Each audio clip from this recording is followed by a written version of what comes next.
নমস্কার বন্ধুরা, audio book চ্যানেলে তোমাদের স্বাগত জানাই। আজকে যে প্রবন্ধটি পড়ব, প্রবন্ধের নাম কবিতায় কুটত্ব, প্রাবন্ধিক অশ্রুকুমার শিকদার। ভালেরি বলেছেন, if my mind is richer, more rapid, freer, more disciplined than yours, neither you nor I can do anything about it. এমন একটা রটনা প্রচলিত আছে যে আধুনিক কবিতা দুর্বোধ্য, এমনকি অবদ্ধ। এবং এই রটনা একদিক যেমন কবিতার সম্ভাব্য পাঠককে নিরুৎসাহ করেছে, তেমনি অন্যদিকে নির্বোধ রসিকতার খোরাক জুগিয়েছে। কিন্তু যখন দেখা যায় আমাদের পূর্বপুরুষেরা যেসব কবিতাকে অবদ্ধ বা দুর্বোধ্য বলতেন, সেসব কবিতা এখন আমাদের কাছে খুবই সহজবোধ্য, তখন মনে হয় প্রত্যেক যুগে ফিরে ফিরে আসা এই অভিযোগের জন্য কবিতা চর্চা আন্তরিকতার ও বিনয়ের অভাব প্রাধান্যতে দায়ী। অবশ্য কবির নিজের মনের অস্পষ্টতার জন্য কাব্য বিষয়ে মনসন্নিবেশের অভাবে কবিতায় অনেক সময় যে অবান্তর কুটত্ব সৃষ্টি হয়, এ কথা অস্বীকার করে লাভ নেই। সেই সব ব্যর্থ কবিতা আমাদের শিরোপীড়ার বিষয় নয়। কিন্তু বিপরীত পক্ষে অনেক কবিতা, যাকে মহৎ বা অন্ততপক্ষে খাঁটি কবিতা বলে চিনে নিতে কষ্ট হয় না, সেই সব কবিতার দুর্বোধ্যতা ও কুটত্বের অন্তরাল থেকে এমন এক জ্যোতি পাই যা আমাদের অভিজ্ঞতার দিগন্তকে প্রসারিত করে। তখন বোঝা যায় কুটত্ব সত্ত্বেও কবির নিজস্ব ভাষা শিখে নেওয়া, পাঠকের সন্নিষ্ঠ চর্চা কতটা দরকার। এই প্রবন্ধে কবিতার কুটত্বের সমস্যাকে আমি 3 দিক থেকে সমালোচনা করতে চাই। প্রথমত, দার্শনিক ও বৈজ্ঞানিক চিন্তার ক্ষেত্রে যে যুক্তির শৃঙ্খলা ব্যবহার করে আমরা কোনো কিছু বুঝি, কবিতার বা যে কোনো শিল্পের ক্ষেত্রে বোঝবার সে কোষ্ঠী পাথরই বৃথা। কাব্যের একটা মানে আছে, কিন্তু সেই মানে প্রবন্ধের যুক্তির অর্থময়তা থেকে আলাদা। দ্বিতীয়ত, কবিতায় যে কুটত্ব, সে কি শুধু বহুতর বিশেষীকৃত বিদ্যার বিশ্বে কবির আত্মরক্ষার বর্ম হিসাবে স্বেচ্ছাবৃত, নাকি সে কবিতার জন্ম মুহূর্ত থেকেই সহজাত? তৃতীয়ত এবং শেষ পর্যন্ত, আপাত অস্বচ্ছতা এবং তথাকথিত কুটত্বই সম্ভবত সেই উপকরণ যা কবিতার চরণ ও শব্দকে বহু তাৎপর্যের অনুরণনে বাজিয়ে তোলে। তাই কুটত্ব বাদ দিয়ে হয়তো কোনো কবিতাই সম্ভব নয়। যদিও 3টে স্বতন্ত্র সূত্র হিসেবে আমি আলোচনাটা উপস্থিত করলাম, তবু এই সম্বন্ধে আমি সচেতন যে সমস্ত আলোচনাই প্রকৃতপক্ষে একটিমাত্র আলোচনা। প্রত্যেকটি যুগ তার কবি বা কবিসমূহের মধ্যে স্বর খুঁজে পায়। সেই যুগের পরিবেশে লালিত মানুষ সেই কবিদের ভাষায় এমনই অভ্যস্ত হয়ে যায় যে তারা প্রবীণ বয়সে যুবক কবিদের লেখা কবিতার মনোভাব ও ভাষাভঙ্গির সঙ্গে কিছুতেই যোগ প্রতিষ্ঠা করতে পারে না। কলিঙ্গুড যাকে চৈতন্যের ভ্রষ্টাচার বলেছেন, সেই ঘটনা যখন ঘটে এবং চিরকালই ঘটে, তখন চৈতন্যের পুনরুজ্জীবনের জন্য তরুণেরা খোঁজেন নতুন প্রকাশ পদ্ধতি এবং ভ্রষ্টচেতন প্রবীণদের কাছে তাদের সেই সন্ধান দুর্বোধ্য ঠেকে। এবং দেখা যায় নিকট প্রয়োজনীয়র মধ্যে যেন চিন্তা চেতনা এই পার্থক্য দূরতিক্রম্য হয়ে পড়ে। দাশরথী রায় আর ঈশ্বর গুপ্তে অভ্যস্ত পাঠক মধুসূদনকে নিয়ে অস্বস্তিতে পড়েছিল। 19 শতকের সুপ্রতিষ্ঠিত স্থির জীবনের আদর্শে যে কাব্য পাঠক লালিত, তার পক্ষে ভঙ্গুর এবং অবিশ্বাসী 20 শতকের পরিমণ্ডলকে আয়ত্ত করা কঠিন হবে। এ তো স্বাভাবিক। রবীন্দ্রনাথের প্রাণোদয়ী প্রভা যারা পান, তাদের কাছে জীবনানন্দের ম্রিয়মান হৈমন্তিক জগৎ যে অপরিচিত ও অগম্য হবে, এও অস্বাভাবিক নয়। ধনতান্ত্রিক ব্যবস্থা, যান্ত্রিক উৎপাদন, সামাজিক যূথবদ্ধতার ফলে ক্রমেই ঘটেছে মানুষের ব্যক্তিত্বের বিনাশ। মানুষ হয়ে পড়েছে অসম্পৃক্ত, বিচ্ছিন্ন, ফলত একা। তাই দস্তয়েভস্কি ও বলদয়ের থেকে শুরু করে আধুনিক সাহিত্যের জগতে এত নিঃসঙ্গ বিকৃত মানুষের শেষহীন মিছিল। এই মুমূর্ষ আর মূর্ছাপন্ন পৃথিবীতে মানুষ যা কিছু রেনেসাঁসের উত্তরাধিকার, যুক্তির প্রতিপত্তি, মানবতার সমর্থন, সৌজন্য, সামাজিক দায়িত্ববোধ একে একে সমস্ত অস্বীকার করল, আর গণতন্ত্রের যুগের অসহনীয় সমতা, যাকে কিয়েরগার্ড বলেছে সাম্যের অত্যাচার, তা অনুভূতিপ্রবণ স্বভাব অভিজাত শিল্পী সম্প্রদায়কে বিদ্রোহী সমাজ বিচ্ছিন্ন করে তুলল। এই অস্বীকারের যুগের আরম্ভে অযৌক্তিকের অভ্যর্থনায় সকলের আগে দাঁড়িয়ে রয়েছেন বোদলেয়ার। তাই তার কবিতার পূর্বযুগের গঠন সৌকর্য, ভাষাবিন্যাসের শৃঙ্খলা বর্তমান থাকলেও সেই বহিরাবরণের অন্তরালে সমস্ত বিচ্ছিন্ন, বিক্ষিপ্ত এবং বিষাক্ত হয়ে গেছে। তাই যদি কোনো পাঠক সমকালীন পৃথিবীর নানা শক্তির আকর্ষণ বিকর্ষণ সম্বন্ধে অজ্ঞ থাকেন, তবে কবির রচনা, যার মধ্যে যুগ চৈতন্যের সূক্ষ্মতম তারতম্য পরোক্ষ বা প্রত্যক্ষ ধরা পড়ে, সেই পাঠকের কাছে অনেকটা অবদ্ধ থেকে যাবে। যুগ পরিবর্তনের সঙ্গে সঙ্গে আবার কলিঙ্গুডের ভাষায় আমরা নতুন আবেগপুঞ্জ অর্জন করেছি সেই নবাবেগকে প্রকাশের নতুন নতুন উপায়। যারা পুরনো আবেগে অভ্যস্ত হয়ে যান, তারা এই নতুন আবেগ অর্জনের ক্ষমতা হারিয়ে ফেলেন এবং ফলে নতুন প্রকাশভঙ্গিমা তাদের কাছে দুর্বোধ্য হয়ে যায়। যুগ চৈতন্যকে অন্তরঙ্গ করতে না পারলে সেই যুগের কবিতা বোঝা যেমন কঠিন হয়, তেমনি কবির জীবন ও জীবনাদর্শ না জানলেও সে অজ্ঞতা কবিতার আস্বাদে বাধা হতে পারে। না হলেই হয়তো ভালো হতো, কবিতা যদি হতে পারত স্রষ্টার জীবন ও পরিবেশ থেকে স্বাধীন এক পরিশুদ্ধ প্রকাশ। যেমন আমির খানের গান ও হেনরি মুরের ভাস্কর্য, উপভোগের জন্য তাদের জীবন না জানলেও চলে। একমাত্র গীতিকবিতায় সেই আদর্শের অনেকটা কাছে যায়, কিন্তু শেষ পর্যন্ত যেতে পারে না, কারণ কবিতার মাধ্যম ভাষা। যে ভাষা কবিতা শিল্পে যেমন ব্যবহৃত হয়, তেমনি কাজে লাগে প্রতিদিনের ব্যবহারিক জীবনে। তাই জীবনের ছোঁয়াচও কবিতার ভাষা এড়োতে পারে না। ভাবকে রূপ দেওয়ার জন্য কবি পরিচিত পরিবেশকে, ব্যক্তি জীবনের অভিজ্ঞতাকে ব্যবহার করতে বাধ্য হন। দ্য ডিভাইন কমেডি পড়ার সময় ইউরোপের মধ্যযুগের ইতিহাস ও ধর্মমত সম্বন্ধে ধারণা থাকলে তা অনেকটাই আমাদের উপলব্ধির বাইরে থেকে যাবে।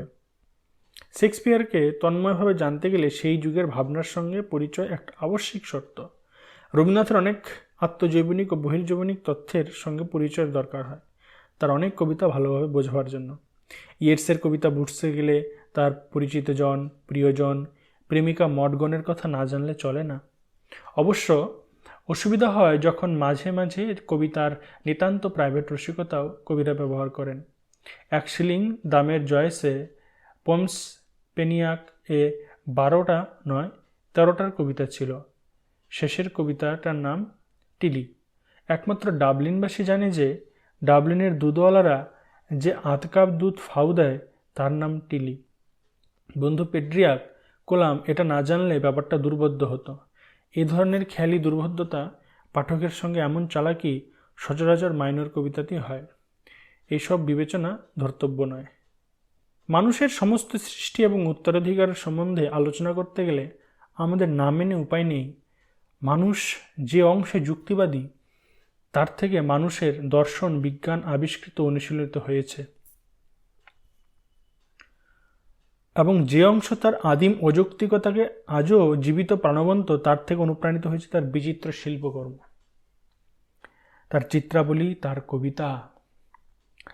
বিজ্ঞান দর্শনে যুক্তির ধাপে উন্নীত হতে হতে আমরা সত্যের দিকে এগোই, আর শিল্পে স্বজ্ঞার আকস্মিক দিব্য বিবাহে সমস্ত জগৎ আলো হয়ে ওঠে এবং সেই অযৌক্তিক স্বজ্ঞায় আবিষ্কার শিল্পের মধ্যে চিরস্থায়ী প্রতিষ্ঠা পেয়ে শাশ্বতকালের জ্যোতি দেয়।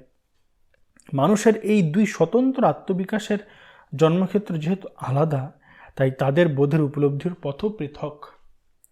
বৈজ্ঞানিক যে সত্যকে যুক্তি দিয়ে, অঙ্কপাত দিয়ে আবিষ্কার করেছেন, তাকে বুঝতে গেলে বিজ্ঞানের ছাত্রকে সেই যুক্তি অঙ্কপাতের পথ অনুসরণ করতে হবে। এবং কবি, চিত্রী সৃষ্টিক্ষম স্বজ্ঞায় আগ্নেয় প্রজ্বলনে এক মুহূর্তে যে দ্রুতময় সত্যকে অর্জন করেছেন, কাব্যপাঠক ও চিত্রদর্শককেও সেই সত্য লাভ করতে গেলে সেই যুক্তির অতীত স্বজ্ঞার পথ অনুধাবন না করে গতি নেই। এক জাতের কোষ্ঠী পাথর দিয়ে যদি অন্য শ্রেণীর বিচার করতে যাই, তবে ব্যর্থতার সম্ভাবনাই সমূহ। এ কথার মানে এই নয় যে কবিতায় যুক্তির যত্নের অবকাশ নেই। আসল কথা, যুক্তির ও ঐতিহ্যের ব্যবহার, যত্ন ও শ্রমের দ্বারা চরিতার্থতায় আরোহণ, এর সব পরে আসে। প্রথমে আসে যুক্তির অতীত স্বজ্ঞায় কবিতার যথার্থ আবির্ভাব। অবশ্য বিশেষ করে কবিতার বেলাতেই যে এমন ভুল বোঝাবুঝি হয় তার কারণ স্পষ্ট। কেননা ভাষায় যেসব শব্দ ব্যবহার করে দার্শনিক বৈজ্ঞানিক প্রবন্ধে যুক্তি বিস্তার করা হয়, ভাষার সেই সব শব্দ দিয়েই কবিতা তৈরি। সুতরাং প্রাথমিক উপকরণ যখন দুই ক্ষেত্রে একই, তখন যুক্তিবিন্যাসে অভ্যস্ত পাঠক কবিতার মধ্যেও পরিচিত শব্দগুলি দেখে পূর্ব অভ্যাসবশত কবিতাতেও যুক্তির শৃঙ্খলা প্রত্যাশা করেন। অথচ শব্দগুলি যদিও একই, তাদের ব্যবহারে সেতুহীন দূরত্ব। শব্দ যখন দর্শন ও বিজ্ঞানে বস্তু নিরপেক্ষভাবে ব্যবহৃত হয় তখন সে যুক্তির প্রতীক, ডিসকর্সিভ সিম্বল। কিন্তু কবিতায় সেই শব্দকেই প্রেজেন্টেশনাল সিম্বল বা রূপের প্রতীক হিসেবে ব্যবহার করা হয়। যখন যুক্তির প্রতীক হিসাবে ভাষায় শব্দকে ব্যবহার করি তখন শব্দের অর্থময় মাত্র, কিন্তু যখন রূপের প্রতীক হিসাবে শব্দ ভাষায় ব্যবহার প্রয়োগ করা হয় তখন তার মধ্যে অর্থের সঙ্গে সঙ্গীতের তরঙ্গ ও চিত্রের প্রভাব দেখা দেয়। অর্থ, সঙ্গীত, চিত্রের সমন্বয়ে সেই ভাষায় এসে যায় এক অতিরিক্ত মাত্রা, কবিতার মাত্রা। তাই এই যে অজাগর গরজে সাগর দুলিছে, এই চরণে ছন্দ এবং অর্থ বজায় থাকলেও আমরা সাগরের জায়গায় সিন্ধু বসাতে পারি না, কারণ কবিতায় ভাষাকে ব্যবহার করি to express the singular, two render the symbol credible. তাই সাধারণ সত্যকে আবিষ্কার ও প্রতিপন্ন করার জন্য ভাষার যে যুক্তিবাদী ব্যবহার তাতে অভ্যস্ত হয়ে কবিতা যেখানে একক অনন্য সাধারণ সত্যের সন্ধানে আমরা অগ্রসর হই, সেখানে যদি কোনো যুক্তিসঙ্গত সারমর্ম খুঁজে বের করতে চাই তবে সেই চেষ্টার ব্যর্থতার জন্য কবি দায়ী নয়, দায়ী কবিতার চরিত্র সম্বন্ধে অজ্ঞ পাঠক। মনে রাখতে হবে, যুক্তিবিন্যাসের সমস্ত সরলীকরণ সাধারণীকরণকে কবিতা ছিন্ন ভিন্ন করে দেয় এবং অন্তর্বেদী উপলব্ধির গভীরতায় তার বিশ্ববীক্ষণ সমাপ্ত করে। ভাষা প্রধানত সামাজিক বিনিময়ের বাহন ও যুক্তির প্রতীক হওয়া সত্ত্বেও সে যে কবিতায় সঙ্গীত তরঙ্গ জাগাতে পারে এবং ইমেজের রূপের প্লাবন ডাকতে পারে তার কারণ প্রতিটি শব্দের ধ্বনি আছে এবং প্রত্যেকটা শব্দই তাদের শৈশবে উপমা ছিল। কিন্তু দৈনন্দিন ব্যবহারে প্রচলিত ভাষায় ধুলো জমতে থাকে, তার উজ্জ্বলতা ক্রমেই মলিন হয়ে আসে। অথচ সেই সাংসারিক প্রয়োজনে চরিতার্থ করার জন্য যে ভাষা তা ব্যতি রেখে অন্য কোনো ভাষা নেই যাকে কবিতার উপকরণ হিসাবে কবি ব্যবহার করতে পারেন। কিন্তু বহু হাতে স্পৃষ্ট এই ভাষা এতই মলিন এবং দ্যুতিহীন যে জীবন, মৃত্যু, প্রেম সম্বন্ধে মানুষের চরম চেতনার প্রভাস্বর প্রকাশ সে ভারবাহী পশুর মতো ক্লান্ত ভাষায় সম্ভব নয়। তখন এই বিপাক থেকে মুক্তির পথ হিসাবে কবি ব্যবহৃত প্রচলিত ভাষাকেই ভেঙ্গে দুমড়ে অপ্রত্যাশিত আকার দিয়ে এমনভাবে প্রয়োগ করেন যে মৃত চৈতন্য জ্যান্ত হয়, পুরনো ভাষাই হঠাৎ নতুন হয়ে ওঠে। আর ভাষা যে মুহূর্তে নতুনত্ব পায় সেই মুহূর্তে পরিচিতি পৃথিবীকেও নতুন বলে মনে হয়। ভাষায় প্রচলিত ব্যবস্থা শৃঙ্খলাকে ভেঙ্গে যেই বলা হয় চারদিকে অবিরল নিমিত্তের ভাগীর মতন এইসব আকাশ নক্ষত্র নির্জল। জীবনানন্দ দাশ। চুম্বনের চঞ্চল পুরাণ, বুদ্ধদেব বসু। তোমার গ্রীবার নৌকাখানি, তোমার চোখের গঞ্জ শহরগুলি বঙ্গ সংস্কৃতির মতো বেদনা ভরা আঙ্গিকা আঁকানো, আলোকরঞ্জন। অথবা পাছার বিপুল দোলানিতে কেঁপে ওঠে নাদব্রহ্ম, সুনীল গঙ্গোপাধ্যায়। তখন শুধু যে পুরনো ভাষা নতুন দোতনায় আলোকিত হয়ে ওঠে তাই নয়, সঙ্গে সঙ্গে চোখের অভ্যাসের পর্দা অকস্মাৎ অপসৃত হয়। এমনভাবে গোষ্ঠীর ভাষাকে বারবার অবসন্ন জড়তার আক্রমণ থেকে রক্ষা করা খাঁটি কবি মাত্রেরই দায়। যারা অভ্যাসের জাবর কাটেন তারা কবি নয়। দিনানুদিন ব্যবহারে কেদক্লান্ত শব্দসমূহকে একটা অপ্রত্যাশিত বিন্যাসের মধ্যে দিয়ে জড়ত্ব ঘুচিয়ে কবি তাদের মধ্যে দীপ্তি ও গতি সঞ্চার করেন এবং একটা কালাতীত ভঙ্গিমায় সেই বিন্যস্ত শব্দসমূহ অমরত্ব পায়। পাথর যেমন ভাস্কর্যের হাতে পড়ে চিরন্তন ভঙ্গিমায় বেঁচে থাকে। শিশু ও বর্বরের মতন কবির চোখেও সহস্রবার দেখা পৃথিবী তার নতুনত্বের যৌবন রহস্য হারায় না। আমাদের সভ্যতার পরিণত বৃদ্ধ দৃষ্টিতে যে মিল ধরা পড়ে না, বর্বর বা শিশুর মতো কবি সেই উপমা খুঁজে পান বিস্তীর্ণ বিশ্বের সমস্ত বিষয়ে। আর এই উপমা উপপ্রেক্ষাই কবিতার প্রধান উপকরণ। শিশু এবং বর্বর তার ক্রমান্বয়ে প্রসারিত নতুন নতুন অভিজ্ঞতা শনাক্ত করার উদ্দেশ্যে স্মৃতিতে জমিয়ে রাখার প্রয়োজনে নতুন নতুন শব্দ তৈরি করে এবং কবিও তার নতুন অভিজ্ঞতাকে প্রকাশের জন্য ভিকর ভাষায় সেই প্রিস্টিন বেগারি অফ ওয়ার্ড এ ফিরে যান। নবলব্ধ অভিজ্ঞতাকে সহজ দেখার নিজস্ব দৃষ্টিকে সাকার করে তোলার প্রয়োজনে তাকে খুঁজতে হয় সেই অপ্রতিরোধ্য এবং অপরিহার্য উপমা ব্যবহারে যা বিবর্ণ নয়। একদা যারা পাখির নীড়ের মতো চোখ বা উটের গ্রীবার মতো কোনো এক নিস্তব্ধতার মর্মান্তিক বিরক্ত হতেন, তাদের কেউ কেউ আজ বোঝেন কবির কোনো বদখেয়ালে নয়, স্বকীয় বিশ্ববিখ্যাকে প্রকাশের অপ্রতিরোধ্য প্রয়োজনে এই সমস্ত উপমা ব্যবহার করতে হয়েছিল কবিকে। আসলে ভাষা যত তাড়াতাড়ি আত্মসাৎ করতে পারে, মানুষের অভিজ্ঞতার দিগন্ত তার চেয়ে আরও তাড়াতাড়ি প্রসারিত হয়। সেই পরিবর্তমান অভিজ্ঞতাকে ধারণ করার জন্য কবিকে পূর্ণ শব্দ নতুন অর্থে ব্যবহার করতে হয়, নতুন উপমা আনতে হয়, বাক্য বিন্যাসে প্রথাগত অভ্যাস ভেঙে তাকে নতুন নিয়মে সাজাতে হয়। এই চেষ্টায় জীবনানন্দ লেখেন, বেহেড আত্মার মতো সূর্য। এই চেষ্টায় তরুণ তরারা লিখেছেন, যে গেছে সে চলে গেছে, দেশলায়ে বিস্ফোরণ হয়, বারুদ ফুরায় যেন। বিনয় মজুমদার, নতুন টাকার মতন সরল নিবারণ দুখানি শরীর। সুনীল গঙ্গোপাধ্যায়, স্পর্শকাতর কবির কাছে অভিজ্ঞতার পরিবর্তন যত তাড়াতাড়ি ধরা পড়ে, সাধারণ পাঠকের কাছে তা পড়ে না। তাই নতুনভাবে নির্মিত ভাষায় কবি যখন নতুন বিশ্ব উপলব্ধি প্রকাশ করেন, তা পাঠক সাধারণের কাছে দুর্বোধ্য মনে হয়। সেই জন্য কাব্যের ইতিহাসে কতবার দেখেছি কবিরা আজ যে নতুন বোধ প্রকাশ করেন, তা পাঠকের কাছে আজ অবদ্ধ ঠেকলেও 20 বছর পরে আস্তে আস্তে পাঠকের অনুভূতির দিগন্ত বাড়লে আজকের কবির কবিতা তার কাছে বদ্ধ হয়ে ওঠে। বর্তমানকালে যান্ত্রিক যোগাযোগ ব্যবস্থার অসাধারণ উন্নতি হলেও বিস্ময়করভাবে আধুনিক সভ্যতার অন্যতম সমস্যা হচ্ছে মানুষে মানুষের যোগাযোগ বজায় রাখার সমস্যা। বিপুলায়তন নগর নগরীতে অতিকায় ইমারতের কক্ষে কক্ষে যারা বাস করে, বিরাট কলকারখানা বা বিরাট অফিসের কর্মচারী বা শ্রমিক হিসাবে কাজ করে, যাদের অবসর বিনোদন এবং প্রমোদও অতিকায় যান্ত্রিক ব্যবস্থার অধীন হয়ে পড়েছে, সেই সব মানুষের মধ্যে আজ আর সামাজিক সম্পর্ক নেই। অন্যদিকে 100 বছর আগেও সভ্যতার সংস্কৃতির পরিণততম পুষ্প সাহিত্য, বিজ্ঞান, দর্শন সাধারণ শিক্ষিত মানুষের সম্পূর্ণ নাগালের বাইরে চলে যায়নি। কিন্তু এখন ভিন্ন ভিন্ন বিদ্যার সংকীর্ণ বিশেষীকরণ এমন চরম পর্যায়ে পৌঁছেছে যে সাধারণ মানুষ সেই সব বিষয়ের সঙ্গে আর যোগ রাখতে উঠতে পারে না। বিজ্ঞানের এক শাখার ছাত্র এমনকি অন্য শাখায় নিজেকে নিরক্ষর মনে করে। সংস্কৃতির উদার ক্ষেত্র থেকে এইভাবে মানুষ নির্বাসিত হচ্ছে। আধুনিক সভ্যতার এই পারস্পরিক সম্পর্কহীনতা সমাজের পক্ষে সবচেয়ে অনুভূতিপ্রবণ মানুষকে, কবিকে যে প্রভাবিত করবে, এ খুবই স্বাভাবিক।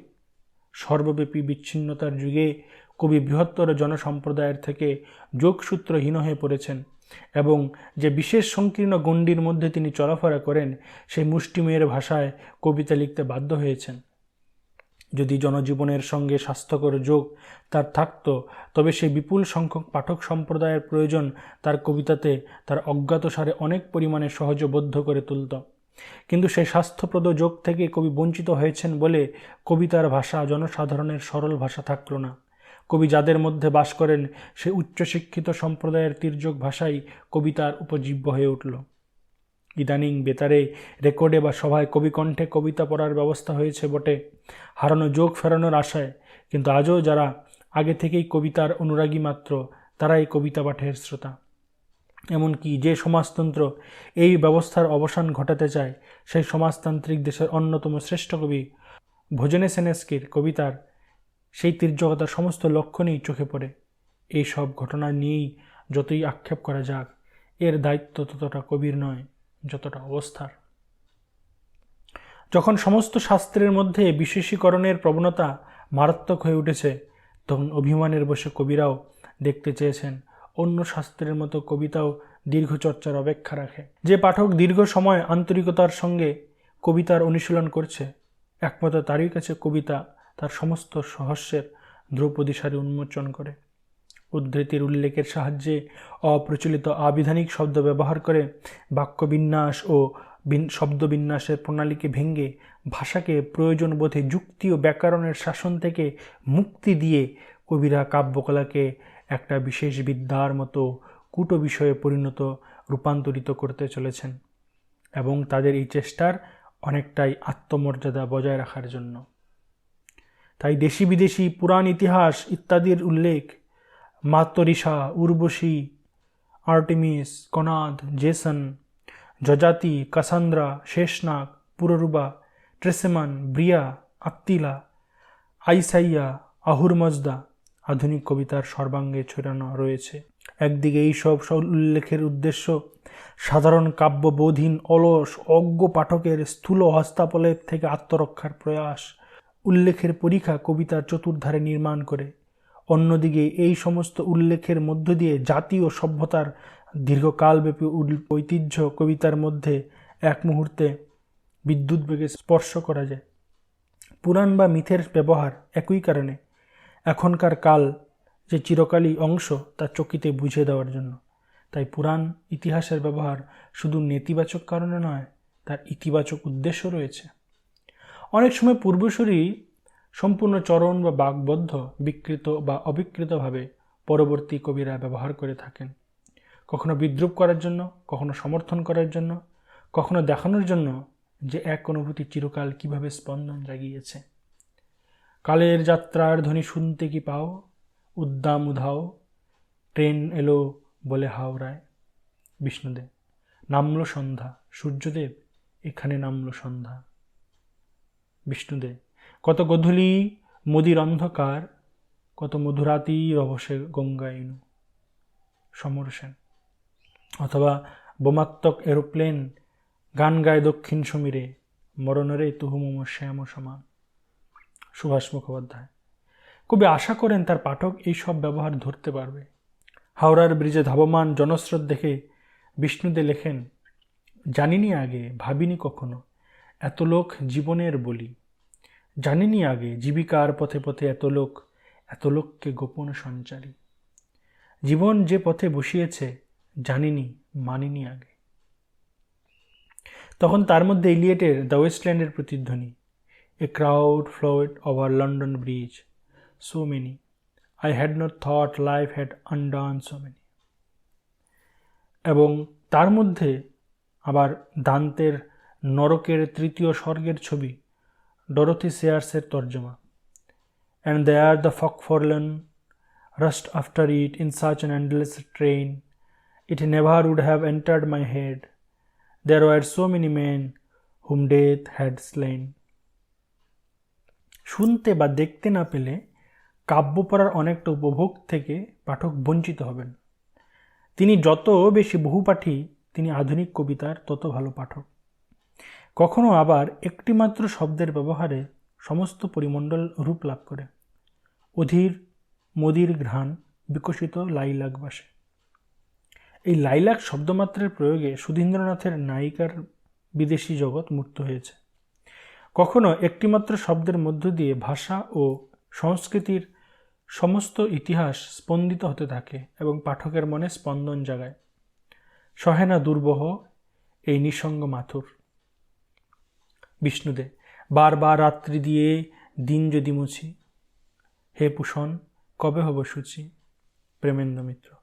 এই চরণ দুটিতে মাথুর এবং পূষণ সে একই রকম শব্দ।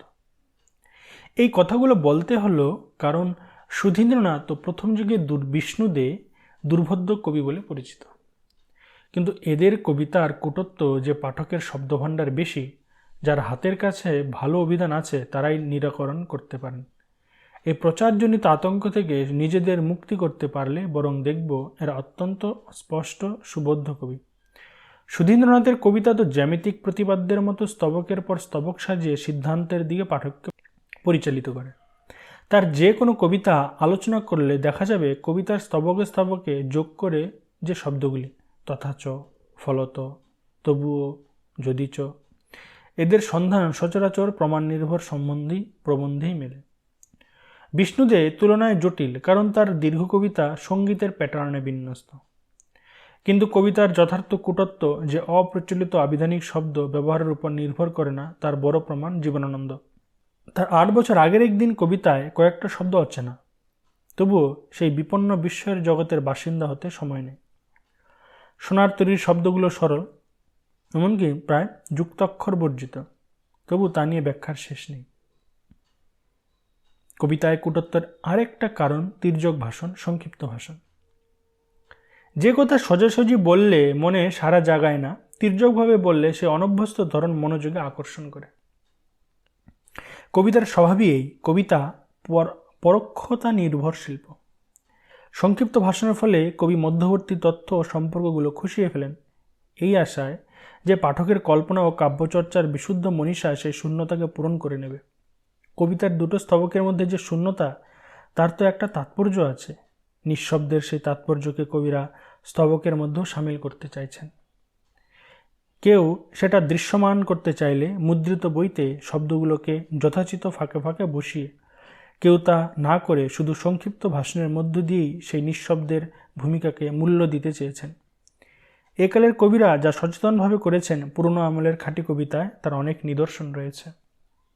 ধরা যাক শেক্সপিয়ারের সনেটের একটা বিখ্যাত line, bare ruined choirs where late the sweet bird sang. ধ্বংসস্তূপে পরিণত মঠের কাঠের তৈরি কয়ারে একদিন সারিবদ্ধ গান গাইত স্বরূপ বালকেরা। তাদের সঙ্গে গাছের ডালে বসে থাকা শীতে পলাতক সুকণ্ঠ পাখিদের তুলনা করা হয়েছে। মঠের জানলার কাছে বর্ণবিন্যাসে ফুললতা পাতা আঁকা, তাই তার সঙ্গে বনভূমির তুলনা। পুরনো পরিত্যক্ত মাঠের ধূসর দেওয়াল রয়েছে, শীতের বিবর্ণ আকাশ। শুধু তাই নয়, এম্পেসন দেখিয়েছেন এই লাইনের মধ্যে ঐতিহাসিক পশ্চাৎপট দুর্লভ নয়। প্রটেস্টান্ট কর্তৃক মঠ ভেঙে ফেলার ঐতিহাসিক ঘটনাও সম্ভবত শীতের শূন্য বনে পলাতক পাখিদের বিবরণে ছায়াপাত করেছে। আরেক ধরনের কূটত্ব জন্ম নেয় প্রতীক ব্যবহারের ফলে। প্রতীকী আন্দোলনের আগেও অবশ্য কবিতায় প্রতীক পাই আমরা। লুক্রেসিয়াসের কবিতায় মার্সের মৃত্যু, ভিনাস নবজন্মের প্রতীক। দান্তে খ্রিস্টান ধর্মের সর্বজনপরিচিত প্রতীক সমবায়কেই কাব্যে ব্যবহার করেছিল। বোদলেয়ারের আমল থেকে এই ব্যাপারে একটা হাওয়া বদল ঘটল। কবিরা ব্যক্তিগত প্রতীক ব্যবহার করে শুরু করল। বোদলেয়ার যেমন ভাষায় ক্ষেত্রে বহিরঙ্গে প্রাচীন বিন্যাস বজায় রেখেই অন্তর্মুখী দৃষ্টির তীব্র জ্বালায় পূর্বের স্থিতাবস্থাকে বিপর্যস্ত করে দিয়েছেন, তেমনি প্রতীক প্রয়োগের ব্যবহারে তিনি খ্রিস্টধর্মের প্রতীকসমূহ গ্রহণ করেছেন বটে, কিন্তু তাদের ব্যবহার অন্য স্বতন্ত্র ব্যক্তিগত অভিপ্রায় ঐতিহ্যের সঙ্গে সেই অভিপ্রায়ের কোনো যোগ নেই। ম্যালার্মের উজ্জ্বল নীলাকাশ, ইয়েটসের গোলাপ সম্পূর্ণ ব্যক্তিগত প্রতীকের উদাহরণ। এইসব প্রতীকের তাৎপর্য বোঝার জন্য পাঠককে কল্পনার উপর নির্ভর করতে হয়, কেননা এদের পূর্ব পরিচয় ঐতিহ্যের মেলে না। আর কবিরাও এদের চরিত্র সম্বন্ধে কোনো ব্যাখ্যা কাব্যের বাইরে রেখে যাননি। ইয়েটস জীবনের প্রতীক হিসাবে পুষ্পিত চেস্টনাট গাছ এবং সঙ্গীতের তাল্লয়ে আন্দোলিত নর্তকীর ললিত দেহকে ব্যবহার করেছেন। নির্লিপ্ত ও স্বয়ংসম্পূর্ণ ধ্যানের প্রতীক স্ফিংস ও বুদ্ধের মাঝখানে নর্তকী নৃত্যের উন্মাদনা তোলে এবং সেও নিজের নৃত্যের মধ্যে আত্মলীন ও আত্মস্থ। চিন্তার শীতল নির্বিকারের মধ্যে শিল্পের রক্তিম উল্লাস এবং তাদের একান্ত সহযোগী জীবনের পরিপূর্ণতা, যে পরিপূর্ণতা বিস্ময়ে হতাশা আমাদের যুগপৎ আপ্লুত করে। বিষয় সম্বলিত কবিতার বিরুদ্ধে আধুনিককালে একটা প্রতিক্রিয়া দেখা দিয়েছে। সেই প্রতিক্রিয়ার ফলে কবিরা বিষয়কে প্রতীকের সাহায্যে রূপে পরিণত করেছেন, বিমূর্তকে অবয়বত্ব দিচ্ছেন। অথচ কাব্য উপলব্ধি করতে গেলে প্রতীক বস্তুর বর্ণবিন্যাস ও রেখাবিন্যাসই যথেষ্ট নয়। তার মাধ্যমে কবি যে ধারণাকে ধারণা করাতে চান তার একটা আন্দাজ পাঠকের মনে থাকা প্রয়োজন। কিন্তু পাঠক যদি ধৈর্য ধরেন, কবিতা বিশেষ থেকে যদি প্রতীকের অভিপ্রায় আয়ত্ত না আসে, তাহলে যে কবিতা গুচ্ছে ওই প্রতীকের পুনঃ পুনঃ উপস্থিতি সেই কবিতাগুলি মিলিয়ে পড়লে ধারণা জন্মাবেই। আধুনিক গুরুদেব বোদলেয়ার নানা ইন্দ্রিয়ের মধ্যে এক গুরু ঐক্যসূত্র আবিষ্কার করেন এবং এক ইন্দ্রিয়ের সামর্থ্য দিয়ে অন্য ইন্দ্রিয়ের জগৎকে বর্ণনা করেছেন। সুইডেনবার্গের মতকে আশ্রয় করে বোদলেয়ার তার করেসপন্ডেন্সের তত্ত্ব দাঁড় করিয়েছিলেন।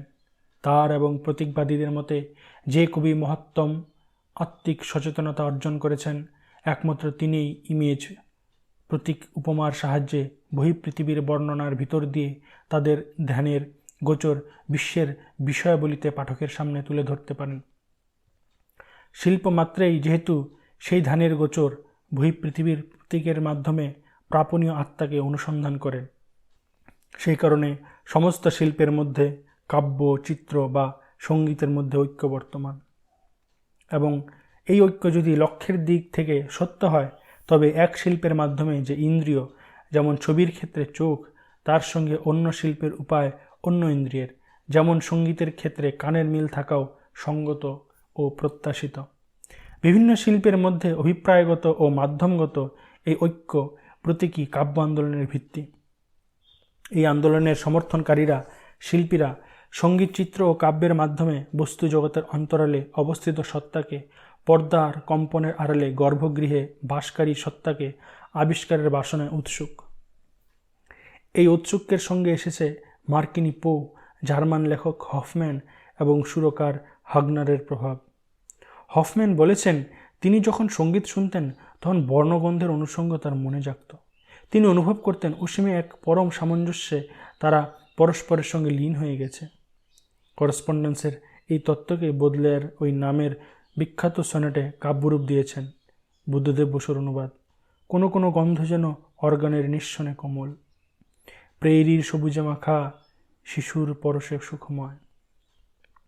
বর্ণ, গন্ধ, স্বাদ ও শব্দ স্পর্শময় পৃথিবী যেন ইন্দ্রিয় সমূহের অলৌকিক বিশৃঙ্খলা একাকার ও অভেদ হয়ে গেছে। এদের নেতৃত্বে বিশ্বের যে ছবি খুলে গেল, তারই উত্তরাধিকার হিসাবে পরের সময়ে কবিতায় পড়লাম সুইনবার্নের the voice is an order that fades in a flame, অথবা শ্রীমতী সিটোয়েলের the light is braying like an ass. Sudhindranath লিখেছেন, লক্ষ লক্ষ অদৃশ্য কিঙ্কিনী অধীর আগ্রহ ভরে বিতরিল দিকে দিগন্তরে, স্বর্ণপ্রভ কবষ্ণ ঝঞ্ঝার। অন্য কবিদের রচনায় পাই পর্দায় গালিচায় রক্তাভ রৌদ্রের বিচ্ছুরিত শ্বেত, জীবনানন্দ দাশ, অথবা এখন শুধু স্পর্শের লাল ফুলের উন্মিলন, বুদ্ধদেব বসু।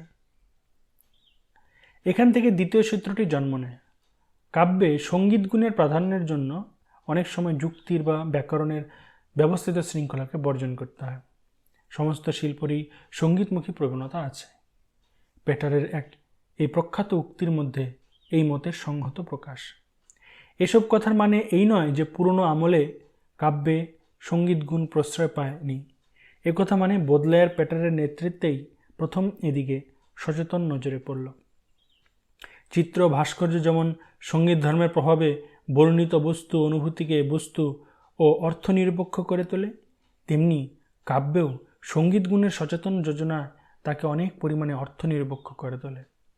ভাষার ব্যাকরণ শাসিত ব্যবহারে যে শব্দ যেখানে বসত না, যে অর্থে ব্যবহৃত হতো না, সেই শব্দ সে অন্যায় জায়গায় বসে অন্যায়ের অর্থে ব্যবহৃত হয়। সুতরাং কাব্যে ঝঙ্কার যখন কান পেতে শোনার কথা, অর্থের দুর্ভাবনা মেনে মনকে কিছুদূর মুক্ত রেখে তখন যদি কোনো পাঠক পদে পদে যুক্তিসঙ্গত অর্থ খুঁজে বেড়ান, তবে সে বিড়ম্বনার জন্যে কবিকে দায়ী করা যায় কিনা সন্দেহ। কাব্যের শব্দসজ্জার মধ্যে কাব্যের সঙ্গীতে জাগ্রত হয়। আরও স্পষ্টভাবে বললে, শব্দ যখন অর্থ দোতনায় শব্দযোগে ধ্বনি দোতনা করে, তখন সেই ধ্বনির বিন্যাসেই কবিতার সঙ্গীত জন্ম নেয়। শব্দের স্বর ও স্বরব্যঞ্জন ধ্বনি, দীর্ঘ ও হ্রস্বস্বর, যুক্ত অযুক্ত ব্যঞ্জন যে নানা বিচিত্র রূপে সাজানো যেতে পারে, তারই সবচেয়ে সঙ্গত ও আবেগদোতক বিন্যাসই কাব্যের সঙ্গীত। মনে রাখা দরকার, এই সঙ্গীত কাব্য থেকে আলাদা কিছু নয়। ছন্দের মধ্যে এই সঙ্গীত গতি আর স্থিতি পায়। কবিতায় চিত্রগুণের জন্য যেমন উপমা, তেমনি কবিতায় সে সঙ্গীত আশ্রয় পায় বেশিরভাগ অন্তর্লীন অনুপ্রাসে। এই অনুপ্রাস আশ্রিত শব্দ সঙ্গীতের প্রয়োজনই এই জন্য অজাগর গরজে সাগর লিখতে হয়, সিন্ধু লিখলে চলে না। কোথাও লাইন অনুপ্রাসে মুখর, অন্তহীন অষ্টহীন অন্ধকারে, অণ্ডহীন কঠিন ঠান্ডায়, চন্দ্রকলার চন্দনটিকা জলে, সুধীন্দ্রনাথ। কোথাও সলজ্জ ও এবং মৃদু, যদি পারো তবে আনো আরো জয়ের সম্ভার, বিনয় মজুমদার। কিন্তু শুধু কলাকৌশলের পরীক্ষার দিকে নজর রেখে, এমনকি কাব্যকে শ্রবণ সুখকর করার উদ্দেশ্যে কাব্য সঙ্গীতকে আশ্রয় করা হয় না। সঙ্গীতেই কবিতার চরম লক্ষ্য। ম্যালার্মের এই উক্তিতে গভীর ইঙ্গিত আছে। সেই ইঙ্গিতের মহত্তর প্রেরণায় কবিরা দুই শিল্পের মধ্যে যোগাযোগের পথ খুলে দিতে উৎসাহ পান। কবিতায় মৌলিক যে আবেগ, যা শব্দের অর্থের দ্বারা শুধু আয়ত্তে আসে না, শব্দের ধ্বনি দ্বারা সেই অনুভূতি প্রসূ আবেগকে ধারণের জন্যই কবিরাদের শব্দসঙ্গীতের সাধনা। মানুষের অনুভূতি যে জগৎ ভাষার দ্বারা প্রকাশ করা সম্ভব, তার চরমতম দিগন্ত পর্যন্ত শব্দের ধ্বনি সম্পর্কের মাধ্যমে, শব্দের শ্রুতির মাধ্যমে প্রকাশ করাই বিশুদ্ধ কবিতার কাজ। অন্ধকারে সারাৎসারে অনন্ত মৃত্যুর মতো মিশে থেকে জীবনানন্দ এই চরণে অভিপ্রায় শুধু অনুপ্রাস পর্যায়ে শ্রবণ সুখকর ধ্বনি তরঙ্গ বাজানো নয়। এই কাব্যসঙ্গীতের উদ্দেশ্য বিশ্বের অনিবার্য অন্ধকার জেনে মৃত্যুর কাছে আত্মসমর্পণের শান্তি ও বিষাদের আবেগপ্রভ অনুভূতি প্রকাশ। যে অনুভূতি কবির মনে জাগ্রত হয়ে এমন ভাষা খুঁজে পেয়েছে যার মধ্যে অর্থ সঙ্গীতের মহিমান্বিত একাকার।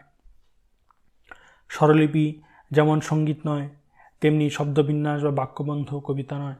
সঙ্গীতে যার চর্চা নেই, স্বরলিপি পাঠ যিনি অভ্যাস করেননি, তার কাছে স্বরলিপি অর্থহীন আঁকিবুকি মাত্র। তার কাছে স্বরলিপি মহৎ সুরলীলার আভাস দিতে অক্ষম। কবিতার শব্দবিন্যাসও স্বরলিপির মতেও তাদের পরস্পর সম্পর্কের মধ্য দিয়ে, অর্থশক্তি ও ধ্বনিশক্তির মধ্য দিয়ে এক আবেগ ও উপলব্ধিকে দোতিত করে। এই দোতনাই কবিতা।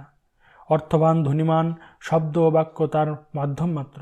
শব্দ ও বাক্যকে চরম মনে না করে মাধ্যম হিসাবে স্বীকার করে যে কল্পনা শক্তি সম্পন্ন কাব্যচর্চায় মার্জিত চিত্ত পাঠক কবিতা পাঠ করেন, তার পক্ষে আবেগ ও উপলব্ধির সে অন্তরঙ্গ আবিষ্কার সম্ভব হবে যার নাম কবিতা। নইলে কবিতা কূট ও মূল্যহীন খেয়াল মাত্র মনে হবে। শব্দের অর্থ সঙ্গীতের মতো আরও একটা ধর্ম তার আছে, যাকে কাজ চালানো গোছে বলতে পারি, চিত্রধর্ম। সব শব্দ জন্মকালে এক একটা প্রদীপ্ত চিত্রলতা ছিল এবং এখনও কবির হাতে তারা সেই জন্মসত্য ফিরে পায়। কবিতার আবেগপূর্ণ অভিজ্ঞতা প্রকাশের জন্য অবজেক্টিভ ইকুইভ্যালেন্ট হিসাবে এই চিত্রগুণের আশ্রয় করেন। উপমার মধ্য দিয়ে এই চিত্রলক্ষণ কবিতায় সাধারণত প্রকাশ পায়, কিন্তু আধুনিককালে কবিতায় ইমেজের মধ্য দিয়ে এই চিত্রধর্মের প্রকাশ আরও উজ্জ্বলতা ও বিশুদ্ধি পেয়েছে। মনে রাখা দরকার, উপমা মাত্রের মধ্যেই ইমেজ বর্তমান, কিন্তু প্রতিটি ইমেজে উপমার মতো সাদৃশ্যগুণ সেতুবন্ধের কাজ করে না। কখনো ইমেজ একাই থাকে। যদি একই কালে দুই স্বতন্ত্র বস্তুর চিত্র এসে যায়, তবে তাদের মধ্যে কোনো তুলনা করতে চান না কবি। বড় জোর একের আলোয় অন্যকে নতুন করে চিনতে চান। তিনটি উদাহরণ নিই। প্রথমটি মার্কিন কবি মারিউন মুরের দ্য লায়ন্স ফিরোসিয়াস ক্রিসেন্থামাম হেড। অন্য দুটো বাংলায় কি ফুল ঝরিল বিপুল অন্ধকারে, রবীন্দ্রনাথ। উজ্জ্বল ক্ষুদিত জাগুয়ার যেন এপ্রিলের বসন্ত আজ। সিংহের পিঙ্গল ফোলানো কেশর ওয়ালা মাথার সঙ্গে ক্রিসেন্থামামের বর্ণাঢ্য পাপড়ির তুলনা পাই বটে, কিন্তু তার চেয়েও বেশি পাই তাদের পরস্পর অভাবিত সন্নিকর্ষের মধ্য দিয়ে এক নতুন দৃষ্টি। যে দৃষ্টির আলোয় সিংহের কেশর শুদ্ধ মাথা এবং ক্রিসেন্থামাম ফুলকে নতুন করে দেখি। দ্বিতীয় নিদর্শনে তার তুলনা নেই, একটি বিশুদ্ধ ইমেজ। তৃতীয়টিতে ইমেজ উপমাকে আশ্রয় করে জাজল্যমান। কবিচিত্তের চেতন ও অচেতন শক্তিসমূহ এক আলোক সম্ভব মুহূর্তে তাদের পারস্পরিক সম্পর্কের মধ্য দিয়ে সংহত আকার লাভ করে। ইউংয়ের ভাষায় মোমেন্টারিলি কনস্টেলেটেড হয়, এবং সেই আলোড়নে যখন সমস্ত অবান্তর দূরীকৃত হয়, তখন ইমেজ জন্ম নেয়। কবিচিত্তের এই অচেতন শক্তি সমবায় বা চেতন শক্তির সহযোগে ইমেজের জন্ম দেয়। তারা কোনো সুদূর জগৎ থেকে আসে। কবির ব্যক্তিগত শৈশব না জাতির প্রাগৈতিহাসিক শৈশব থেকে সেই তথ্য জানার ফলে কবিতার উপভোগ প্রগাঢ়তর হয় না, কিন্তু সেই তথ্যের জ্ঞান ইমেজের উত্তরাধিকারের বিরাটত্ব সম্বন্ধ আমাদের ধারণা দিতে পারে, এবং কেন যে কোনো নাছোড়বান্দা ইমেজ আমাদের অব্যাহতি দেয় না তার কারণ বুঝতে পারি। সভ্যতার শৈশবে যে ব্যাখ্যাতীত প্রয়োজনে মানুষ টোটেম প্রাণীকে পুজো করত, পশু পাখি সম্বন্ধে কুসংস্কারের ধারণা পোষণ করত, তার দাবিতেই কি শেক্সপিয়রের নাটকে ইয়েটস ও জীবনানন্দের কবিতায় তাদের এই প্রকট উপস্থিতি? আসল কথা, অতিক্রান্ত কাল ও অব্যবহৃত কাল দূর ও নিকট জগতের সর্বত থাকে। মানব ভাগ্যের সঙ্গে জড়িত সমস্ত বিষয় আহরণ করে তারই ভিতর থেকে একটি ইমেজ জন্ম নেয়। কবির ব্যক্তিগত চেতনা থেকে বা জাতীয় মগ্ন চেতনা থেকে ইমেজ না হয় জন্মালো, কিন্তু তাতে পাঠকের দুর্বিপাক ঘটে না।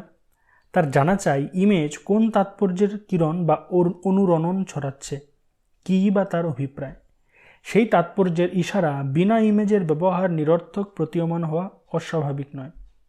পুরনো আমলের কবিতায় এই বিপদ থেকে নিষ্কৃতির উপায় ছিল। ইমেজ উপমা হিসাবেই দেখা দিত আর সাদৃশ্যগুণ বলে দিত তার অভিপ্রায় কী।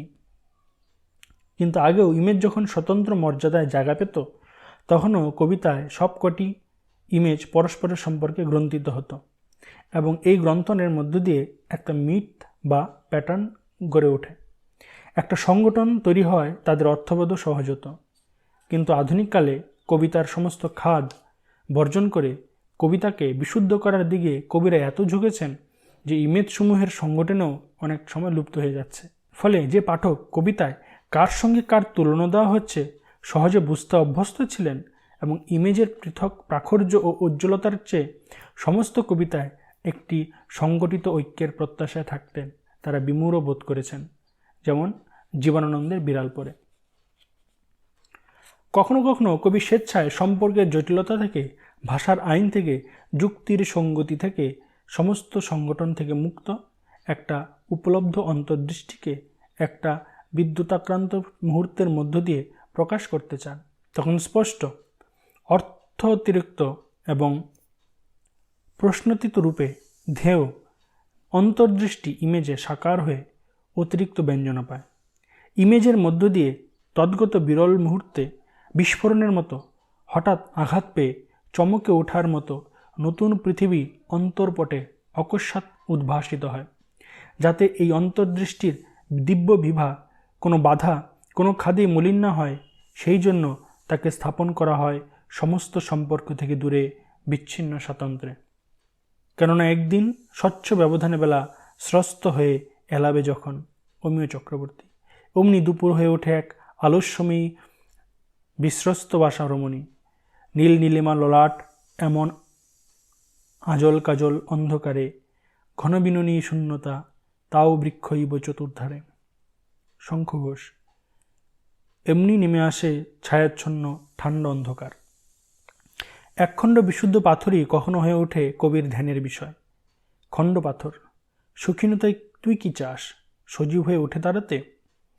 অথবা তোর ভিতরে, অনেক ভিতরে শিশুর রক্তাভ হাত, যেমন কোমল সেই কেন্দ্রে অযুত বর্ষ সুপ্ত রয়েছে যে স্তব্ধতা, তাকে অটুট রাখার নেশা ঢের বেশি বড়। সুনীল গাঙ্গুলি। কিন্তু তত্ত্বের দিক থেকে ইমেজের বিশুদ্ধ ব্যাপারটা কবিতার সংগঠনকে অস্বীকার করলেও বাস্তব ক্ষেত্রে সেই সংগঠনকে এড়ানো যায় না। জীবনের অন্য 5টা দিকের মতো শিল্পেও তত্ত্বকে বাস্তবের সঙ্গে মানিয়ে উপায় নেই। যে ভালেরি কবিতাকে গণিতের বিশুদ্ধতা প্রতিষ্ঠিত করতে চেয়েছিলেন, তিনি অস্বীকার করতে বাধ্য হয়েছেন। A poem is in practice composed of fragments of pure poetry embodied in the substance of a discourse. একথা ঠিক, কবিতা থেকে ডিসকোর্স, প্রবন্ধসুলভ চিন্তা মনীষায় উপাদানকে বাদ দেওয়া যায় না। যখন কবিতা শব্দ দিয়ে লেখা, আর শব্দ যতদিন অর্থময় ততদিন কবিতায় অর্থের সূত্রে চিন্তা মনীষা যুক্তির উপাদান এসে যাবেই, যতই তাদের বিরুদ্ধে কড়া পাহারা বসানো যাক। আসলে আধুনিক কবিতায় গদ্যময় যুক্তির বিরুদ্ধচারণ, শুদ্ধতার সন্ধানে কূটত্ব এসেছে অতীতের প্রতিক্রিয়া হিসাবে। দীর্ঘকাল যে গদ্যময় ভাষণধর্মী কবিতা লেখা হচ্ছিল, ছন্দ খুলে নিলে যে কবিতা পুরোপুরি গদ্য হয়ে যায়, তারই বিরুদ্ধে প্রতিক্রিয়া হিসাবে কবিরা দাবি করলেন গদ্যের মুন্ডু ছিঁড়ে দেওয়া হোক। তাদের রাগ গিয়ে পড়ল শব্দের অর্থগুণের উপরে, কেননা এই অর্থের চোরাপথ ধরে কবিতা গদ্য ঢুকে পড়ে তার সুচিতা নাশ করে। তারা চাইলেন শব্দের অর্থগুণকে যথাসম্ভব অগ্রাহ্য করে চিত্রগুণকে ও সঙ্গীত গুণের উপর জোর দিতে। তার জন্য ভাষার স্থিতাবস্থা, ব্যাকরণের শাসন, যুক্তির বালাই তারা একের পর এক ভাঙতে দ্বিধা করলেন না। মার্কিনি ম্যাকলিশ এই প্রবণতাকে একছত্রে প্রকাশ করেছেন। A poem should not mean but be. কবিতায় অর্থবোধ হয় কিনা তা জরুরি নয়, জরুরি ব্যাপার রচনাটি কবিতা হয়েছে কিনা। কবি যে আবেগ, শব্দ ও ইমেজ সঙ্গে বিন্যস্ত করেছেন, কাব্য সঙ্গীত আনুকূল্যে পাঠকের মনে অনুরূপ আবেগ জাগাতে পেরেছেন কিনা। কবিতা আর আলোচনায় সেইটি আসল কথা। কবির মনে কবিতাটি যে ভাবাবেগ জন্ম নিয়েছে, সেই ভাবাবেগ, সেই তাৎপর্যবোধ পাঠকের মনে যদি সঞ্চারিত হয়ে থাকে, তবে কবিতায় কোনো কোনো চরণ বা ইমেজ যতই তার অবদ্ধ থাকুক, সম্পূর্ণতায় কবিতাটি তার আত্মস্থ হয়েছে। কিন্তু ম্যাকলিসের সূত্রাকার চরণের মধ্যে যে কথা বলা হয়েছে তা মানা যায় না, কারণ বিইং বা সত্তা থেকে আমরা মিনিং বা অর্থ বাদ দিতে পাই না বলেই চিন্তা মনীষাকে, যুক্তিকে কবিতার জগৎ থেকে বাদ দেওয়া যায় না। কবিতায় চিত্রের প্রবণতা আসতে পারে, কিন্তু কবিতায় চিত্র হয়ে উঠতে পারে না। কবিতায় সঙ্গীতের প্রবণতা আসতে পারে, কিন্তু কবিতা সঙ্গীত হয়ে উঠতে পারে না। কবিতায় এই অনিবার্য সীমাবদ্ধতার তার চরিত্র, এবং এই সীমাবদ্ধতা অতিক্রম করার চেষ্টা তার সফল হয়ে ওই গণ্ডিবদ্ধতা মেনে নিয়েই। দূরকালের কবিতার কথা ছেড়ে দিচ্ছি। আধুনিক কবিতার অধিকাংশ শ্রেষ্ঠ কবিতায় প্রমাণ করে শুদ্ধ কবিতা হওয়ার জন্য অর্থকে নির্বাসন আবশ্যিক শর্ত নয়। শব্দের অর্থগুণকে মেনে নিয়েও মহৎ কবিতা লেখা যায়। তবু একথা থেকেই যায়, কবিতায় অর্থ থাকবেই, কিন্তু সেই অর্থ যুক্তির নয়। মেরিতায় কথায় কাব্যবোধ লজিক্যাল অর্থকে আত্মসাৎ করবে। কবিতার অর্থকে কাব্যবোধ বলাই ভালো। The poetic sense along glance in the dark. কবিতার বোধ যুক্তির সিঁড়ি ভেঙে আসে না। উপলব্ধির তাৎপর্য তির্যক দোতনায় পথে আসে। ভুল জাতের অর্থ খুঁজতে গেলে কবিতাকে চরিত্রভ্রষ্ট করা হয়।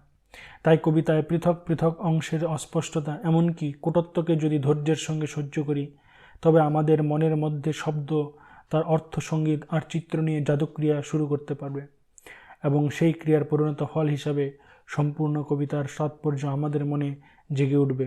কবির অভিজ্ঞতার আমরা অংশীদার হতে পারব, হয়তো কোনো প্রকার বিশ্ববোধ আমাদের আয়ত্তগত হবে। অতীতের ভাষণপন্থী কবিতার বিরুদ্ধে শুদ্ধ তার অধিৎসায় কীভাবে আধুনিককালের কবিতা কুটা দুর্বোধ্য হয়ে উঠেছিল, ঐতিহাসিক নিয়মে তা বলেছি। তুলে ধরতে চেষ্টা করেছি কবিদের অভিপ্রায় আর উদ্দেশ্য। কিন্তু সঙ্গে সঙ্গে মনে রাখা দরকার, কবিতার এক জাতীয় কুটত্ব আছে যা সাময়িক নয়, যা সর্বকালীন এবং খাঁটি কবিতা মাত্রেরই ধর্ম। রিড সাহেব ঠিকই বলেছেন, the poet remain in the obscurity is some way the obscurity itself. কবিদের সমস্ত তত্ত্ব সত্ত্বেও কবিতাকে যেমন অর্থের বন্ধন থেকে মুক্ত করা যায় না, তেমনি অপ্রগলভ বাক্পটুতায় কবিতার সমস্ত অর্থকে উজাড় করে প্রকাশ করতে পারে না। শেক্সপিয়ার, রবীন্দ্রনাথের মতো আপাত সরল কবির কবিতাতেও অর্থ পুরোপুরি স্পষ্ট নয়, এবং স্পষ্ট নয় বলেই পরিচিত কবি শব্দগুলির মধ্যে এক অপরিচিত দোতনার কম্পন আন্দোলিত হয়ে তাদের গতি দেয় এবং কাব্য করে তোলে। কিন্তু অর্থ আয়ত্তের অতীত থেকে যায় বলেই তারা কবিতা। রিপনেস ইজ অল, বা O dark dark dark amid the blaze of noon, অথবা things fall apart the centre can not hold, এদের প্রত্যেকটি শব্দের অর্থ জানি। বাক্যাংশগুলির যুক্তিসঙ্গত সুশৃঙ্খল অর্থ করা যায়, তবু মনে হয় ওই কয়টি শব্দের উপর যেন জীবনের মহত্তম উপলব্ধির গুরুভার, যার সম্পূর্ণতা চিরকাল আয়ত্তের অতীত থেকে যায়। রবীন্দ্রনাথের জীবন অন্তিমের প্রথম দিনের সূর্য বা দুঃখের আধার রাত্রি একেবারেই নিরলঙ্কার, অর্থবোধেরও কোনো অসুবিধা নেই আপাতত, তবু যেন মনে হয় তার সমস্ত তাৎপর্যের স্তর পুরোপুরি কোনো দিন জানা যাবে না। এই জন্যই কবিতার সারমর্ম আর কবিতা এক বস্তু নয়। তাই শেষ পর্যন্ত কোনো কবিতা খাঁটি নাকি মেকি তা যাচাইয়ের মাপকাঠি ওই কুটু উপাদানের অস্তিত্বে। দূর হতে শুনি বারুণী নদীর তরল রব, মন শুধু বলে অসম্ভব, এ অসম্ভব। বারুণী নদীর তরল রবের মধ্য দিয়ে মনের মধ্যে বিশ্ব সংসারের কথা হয়ে ওঠে।